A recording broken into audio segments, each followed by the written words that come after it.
Hey, what's going on, knife nerds? I have the Kizer Bulldog here, designed by Olex or Alexander of Osho Designs. This would be his second collaboration with Kizer. The first one's called the Doberman, highly underrated. You guys should check that piece out. But anyways, we're going to take this guy apart. It's been a while since I've done a clutch lock disassembly or reassembly video. So, I'll show you guys how it's done. Let's see the insides of this model. We're going to use this bit driver designed by Alexander. Look at that. You guys have probably seen the 3D printed prototype version that I had. Well, here's the production version. Has a little spinning base. It's really cool. Yeah. Anyways, let's get to it. Okay. So, T8's all around except for the clip and the studs. Everything else, even the opposite side screws, are T8s. Let's see, that's a T6.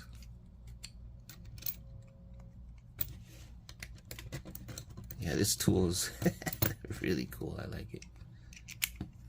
Alright. Actually, I need the T6s right now, so let's do the clip first.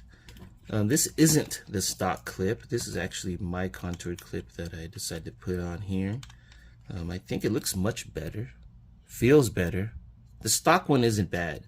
This one is just my preference. Okay, let's see. Damn, those screws look good. So we got to pay attention. The screws over here, they're different than the clip screws. Like I mentioned before, they're T8s, while the clip screws are T6s, and this screw is longer than this screw. So you guys are going to want to pay attention to that. Remember, this longer screw actually goes into the standoffs and the backspacer, while this screw is just for the liner. You see that? Longer, shorter.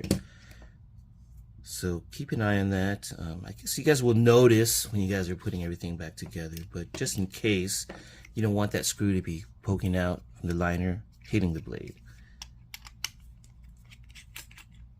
So what's great about the clutch lock or the Gemini system is that each side is essentially independent of the other. You can take apart both or take off both scales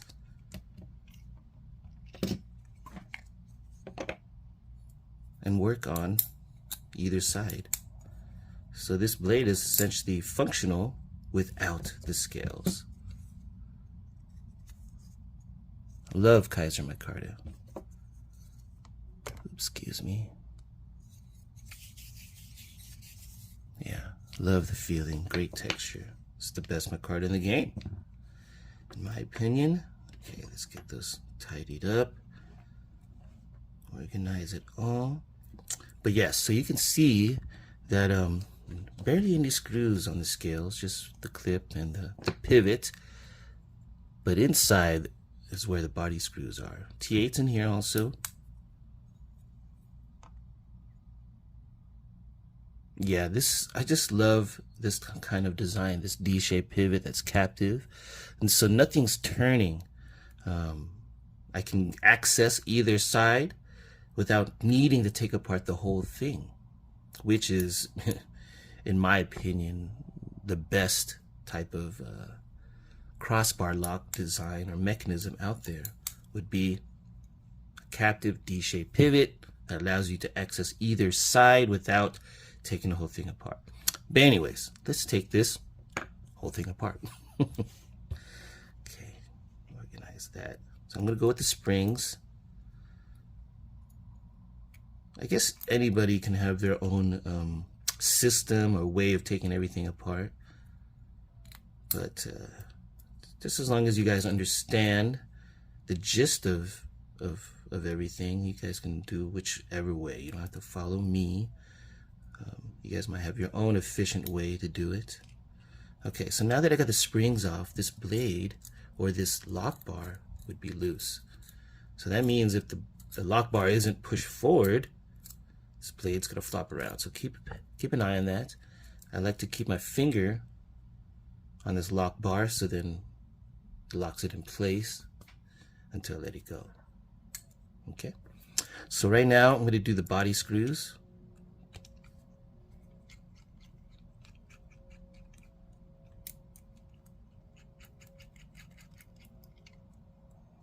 What I noticed too are these body screws are the same length as that one short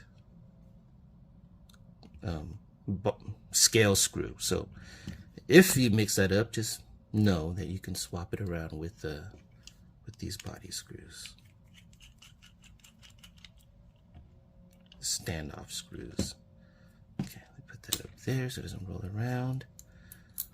Bam, take the bar off.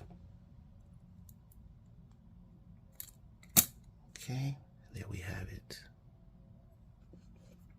Put that down. Get this bar over here. Ooh.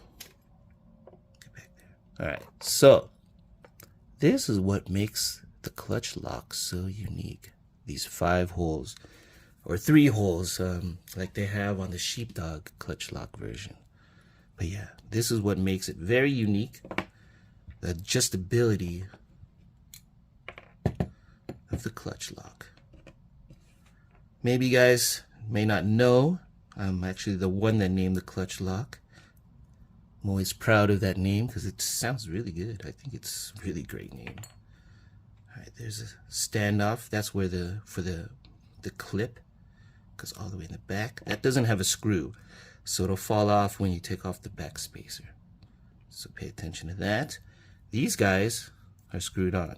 So T8s.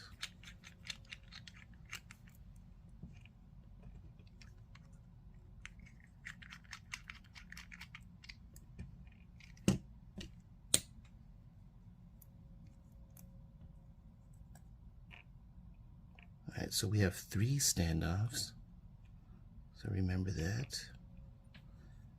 Stop pin. That one's in pretty good. I'm not going to mess with it. I don't want to just leave it in there. It feels like it's Loctited in. Okay. Okay, good. Got that organized. Bam. Bam. Let's get Osho's little driver in the picture.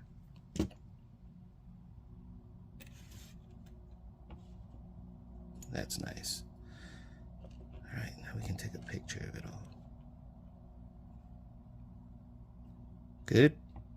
Okay. Now we can put this all back together. Alright, so pretty self-explanatory. Once you get one apart, they're all pretty much the same. From the drop bear, the first variation, all the way through now. The only thing that I remember that is different, that I wish they could have kept the same, were the standoff holes. The first drop bears, they had a D-shaped, so these standoffs would not turn.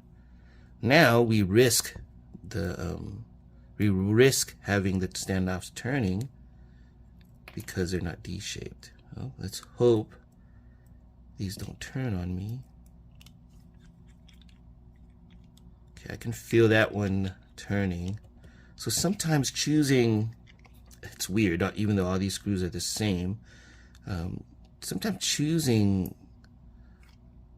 the right screw, maybe the Loctite has kind of formed in there, and so it just kind of fits better, has a better fitting.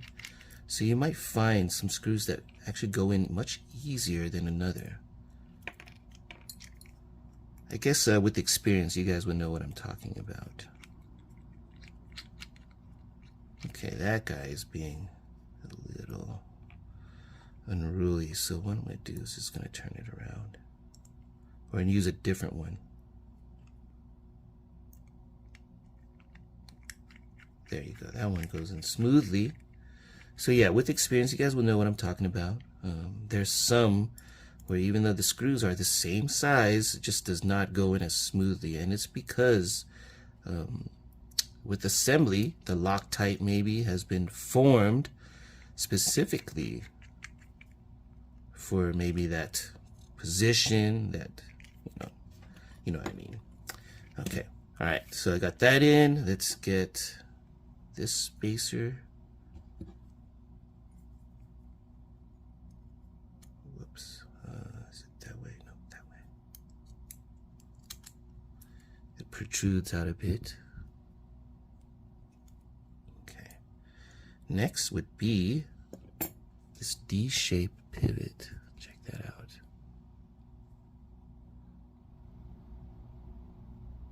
So this piece right here is clutch. It's the reason why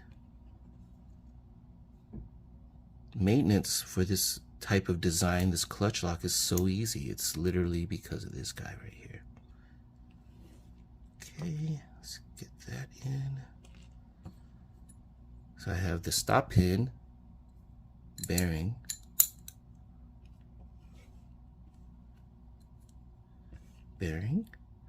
Now I can put this back on. So simple, so quick, so easy. Be careful, the blade's flopping around. This is where I'm going to want to put in the crossbar. Bam, that's safe. Next, I would do the spring, just so then I have something to hold it there while I screw on the body screws. Whoops, the other one.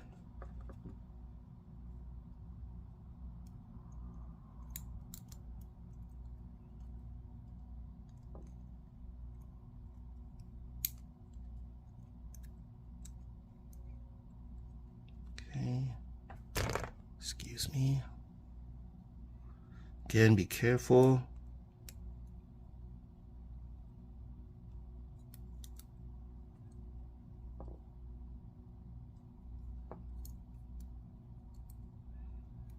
It's always a pain trying to get into the tightest one.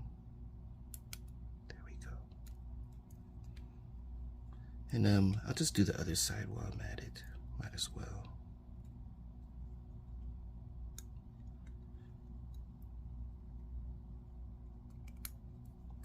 There.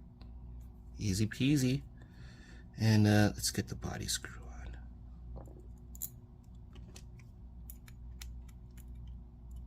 Yeah, one of the most annoying things to go through is a turning, what's it called? Standoff. Ooh, that one's.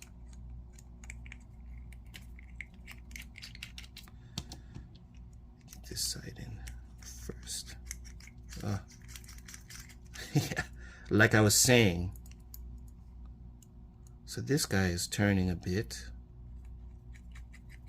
Let me get one side screwed in tightly and then I can readjust.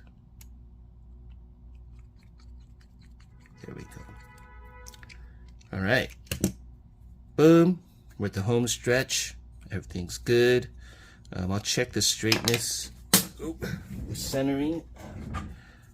Once I close everything up, let's do the pivot. So easy. I mean, I didn't even have to take apart the whole thing for you guys. I could have just done one side or whatnot, but this thing is so simple. I wanted to show you guys. I think the clutch lock system, or yeah, basically the clutch lock or any variation of the clutch lock, has to be the most simple crossbar lock maintenance out there. I can't imagine anything else more simple than this or more efficient. Yeah, it's done so well. Swap out to T6 for the clip. Remember, the back is longer. Whoops, forgot the clip. Oh, I'm sorry. Not the back, but that's for the other side. the clip screws are the same size for this one.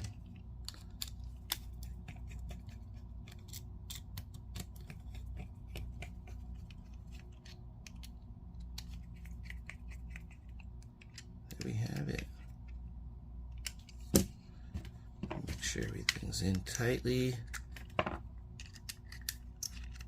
Now, I think they should have just made these T8s. I mean, you have these at T8s. Why not do that? Probably because of how close, how wide the screws need to be, I guess. I don't know. Or maybe they just have a billion T6s they need to get rid of. Anyways, sooner or later, I won't have to be switching bits in and out.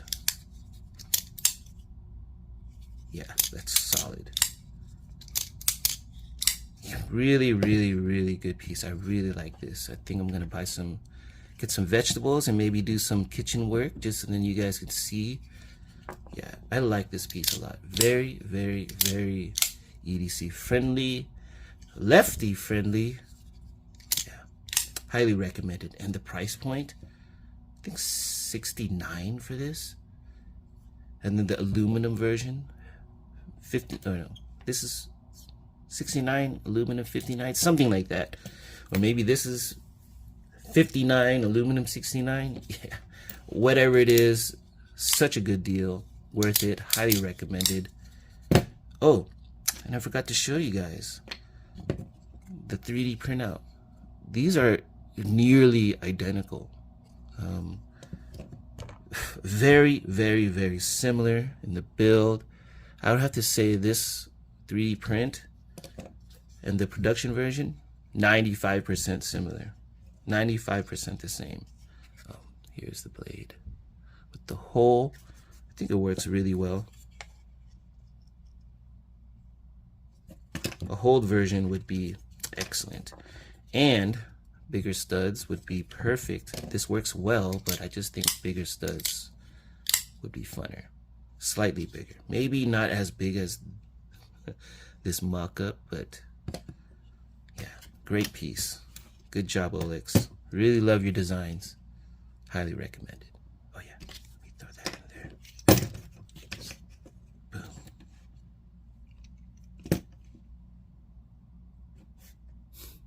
Boom.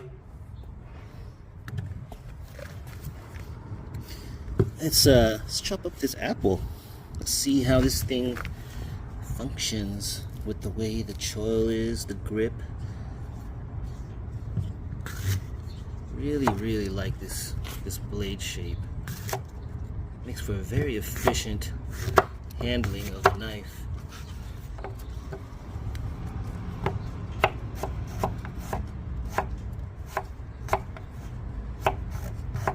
Yeah, great piece.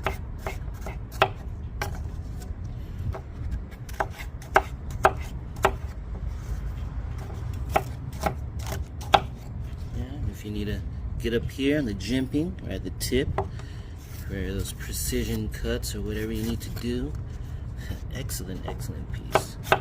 Highly recommend this thing for EDC carry. Yeah, this thing is cool.